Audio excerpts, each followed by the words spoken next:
Olá, bom dia a todos. Hoje é dia 14 de março. Passo para falar sobre o resumo da semana, que é o Pablo Bittencourt, como vocês sabem, economista-chefe da Fiesc. E eu queria tratar nessa semana de um conjunto de dados, de informações e de sinais que estão mostrando-se positivos, ou pelo menos dentro do esperado para a economia brasileira, e que nos dão uma certa segurança para o que deve acontecer na sequência, apesar da gente ter uma enorme incerteza derivada das eventuais decisões do presidente dos Estados Unidos, Donald Trump. Então eu vou começar por essa parte de o que é que está acontecendo aqui no Brasil, que pode soar inicialmente como notícia não tão boa, mas de fato é bom. O fato relevante é que a economia do Brasil mostrou nessa semana alguns dados de que a desaceleração pretendida pela política econômica está acontecendo. Antes a gente tinha algumas informações que poderiam ser lidas como ruídos, como não se sabia exatamente se aquilo poderia, sinalizar uma tendência. Agora a gente está vendo cada vez mais claros os sinais.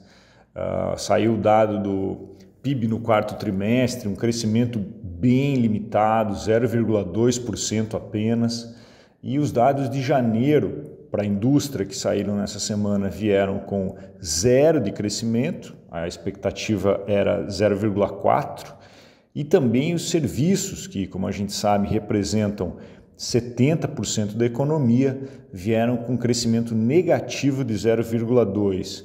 Então, os sinais estão ficando cada vez mais claros de que o Brasil está num processo de desaceleração e logo acredito que a gente já deva começar a ouvir os economistas falar sobre uma eventual recessão no Brasil até no segundo trimestre.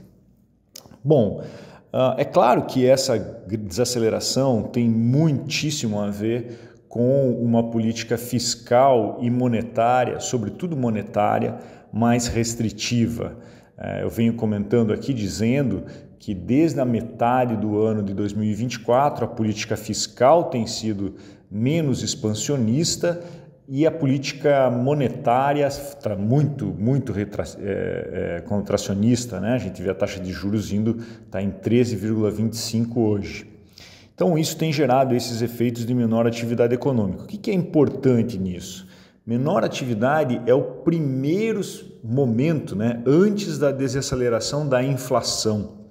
Então, primeiro a gente tem queda da atividade e depois queda da inflação. E é isso que a gente está esperando, então. A gente ainda não tem sinais de desaceleração da inflação, mas a expectativa é de que isso possa vir a se efetivar mais próximo do final do segundo semestre, para esses preços que respondem mais à taxa de juros, especialmente esses de serviços, Agora, tem mais do que isso, mais sinais que eu diria positivos sobre os preços no futuro próximo. A gente sabe que os preços dos alimentos estão bem altos no Brasil, uma inflação bem significativa, e eles respondem a duas coisas basicamente. Primeiro, safras, problemas eventuais com safra, com problemas de mudança climática, porque aconteceram muito durante 2024, mas nesse ano a gente está iniciando a colheita de uma super safra. Então isso deve gerar um impacto sobre os preços também a partir do segundo trimestre, o que gera uma perspectiva positiva também para preços de alimentos. A segunda coisa que impacta o preço de alimentos, ou impacta muito o preço de alimentos, é a taxa de câmbio.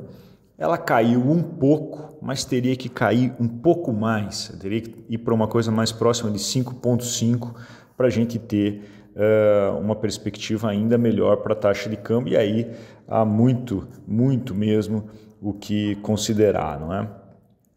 Mas uma outra variável super importante aqui é o preço da energia, o preço do petróleo, que aparentemente, o esforço lá do governo Donald Trump tem gerado uma queda significativa do preço do petróleo, que já está sendo negociado abaixo de $70 e isso já inicia uma discussão no Brasil, na Petrobras, sobre uma possibilidade de queda do preço dos combustíveis. Então, isso assim, digamos, a gente tem para os próximos meses, por esses fatores, uma perspectiva melhor, né, para a inflação, para o nível de preços, o que também abre uma perspectiva melhor para um final do ciclo de aumento de taxa de juros no Brasil. É claro que esses sinais não são ainda suficientes para mudar o esforço de política monetária, que na próxima semana deverá elevar a taxa de juros mais 1 ponto percentual para 14,25. Eu entendo até que isso é correto. Quer dizer, esse sinal já foi dado, o mercado já se posicionou em cima desse sinal e uma mudança de atitude agora poderia levar a uma grande desvalorização da moeda brasileira, o que não é nem um pouco recomendável, não é? Agora, tudo isso que está alinhado ao que já eram as nossas expectativas, o que eu venho falando aqui, o que os nossos modelos têm mostrado, inclusive para a atividade econômica e industrial, tudo isso pode ser significativamente modificado dado o ímpeto e a extensão que essa guerra tarifária pode alcançar, né? Eu estou falando das tarifas de comércio exterior que o Donald Trump tem colocado no mundo todo, e as retaliações que têm vindo depois disso, né? Então a gente sabe que, por exemplo, né, os Estados Unidos aumentaram as taxas sobre aço e alumínio dos diversos países do mundo, para todo mundo, na verdade, né? E isso tem grandes impactos porque tanto canadenses que provém a maior parte do aço para os Estados Unidos, como a União Europeia já retalharam com aumentos de tarifas para um conjunto enorme de produtos. Ao todo isso dá mais de 50 bilhões de dólares, e essas tarifas iniciam agora em 1º de abril. O grande problema disso, as de retaliação, né, da União Europeia iniciam em 1º de abril, as do Canadá já iniciaram. O grande problema disso é que, à medida que os preços vão sendo impactados nessas economias maiores, desenvolvidas, a queda dos juros por lá começa a ficar mais difícil. E isso impacta o fluxo de capitais ou a desvalorização da nossa moeda. Então, a moeda brasileira tende a se desvalorizar quando os preços ficam mais altos nessas economias. E isso é um problema evidente, né? Porque todo o esforço todos os resultados positivos que a gente está tendo por aqui podem ir por água abaixo caso uma grande desvalorização aconteça na moeda brasileira.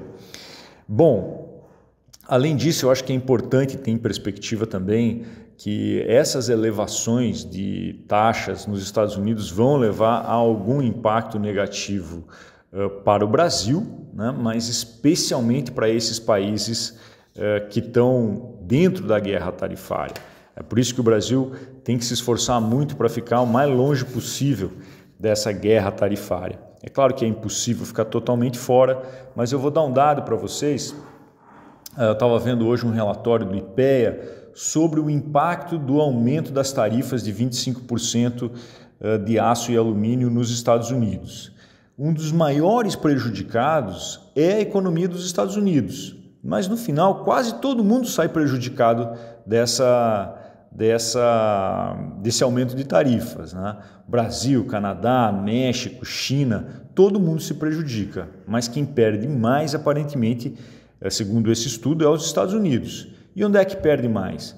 Perde mais naqueles setores que compram aço e alumínio, né? A gente vê aqui, por exemplo, o setor de máquinas e equipamentos tende a ter uma queda de 1,1 ponto percentual. Produtos de metal, 0,9, equipamentos elétricos, peças e veículos, todos esses setores passam a ter uma perda de produção nos Estados Unidos. Como é que o presidente dos Estados Unidos vai responder a isso? Será que vai ser aumentando mais ainda tarifas contra concorrentes desses produtos? É uma pergunta que fica, e caso isso aconteça, o grande problema é que isso deve levar a mais rodadas de aumentos de tarifas no mundo todo e aquele problema que eu falei de aumento consequente de preços, né, de inflação no mundo todo, juros mais altos e aí mais dificuldades do Brasil conseguir diminuir taxa de juros e ter uma taxa de câmbio mais adequada. Bom, basicamente esse aqui então é o quadro. O quadro é de uma desaceleração esperada e benéfica ao desenvolvimento do Brasil nesse último trimestre, os sinais estão bem mais claros, ao passo que o ambiente externo continua de uma enorme incerteza pelas tarifas que devem ser, que estão começando a ser levadas a cabo pelo presidente norte-americano. Queria dar um último dado, só para a gente ter uma ideia de o quanto tudo isso pode chegar. Digamos que o Donald Trump leve a cabo mesmo tudo isso que ele está prometendo, quer dizer, impor tarifas recíprocas a todos os países a partir de 2 de abril, isso levaria as tarifas médias dos Estados Unidos aos níveis mais altos desde 1937. Quer dizer, faz quase 100 anos que as tarifas não ficam tão altas assim nos Estados Unidos. É esse tipo de choque que pode vir a acontecer e a gente, é claro, está sempre muito atento aqui para tentar entender o que é que acontece, quais os impactos para o Brasil. É isso, obrigado a todos e até o próximo áudio.